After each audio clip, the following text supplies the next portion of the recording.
এই মানুষটা নিজের জন্য কিছু চায় না, সবই দেশের জন্য। চলুন দেখে আসি।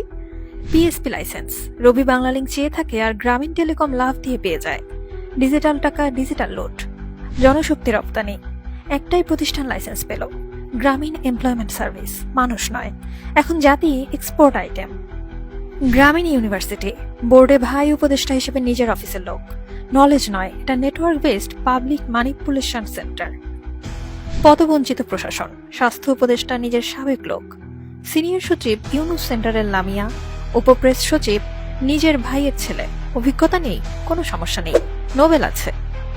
গ্রামীণ ব্যাংক দখল, সরকারের মালিকানা 25% থেকে নেমে 10%। রাষ্ট্রের ভেতরেই এক প্রাইভেট রাজ্য। 666 কোটি টাকা মওকুফ। জনগণের পকেট কেটে গ্রামীণের পাপ ধুয়ে দেওয়া হলো। জেনে রাখুন, এটা দান নয়, রক্তপায়ী চুক্তি। কনফ্লিক্ট অফ ইন্টারেস্ট নয়, এটা কনফিসেশন অফ নেশন। গণতন্ত্রের মুখোশ পরে চলছে কর্পোরেট দখল। ইউনুস করিডোরেই ভবিষ্যতের বিস্ফোরা, এক বাংলাদেশি ইসরায়েল।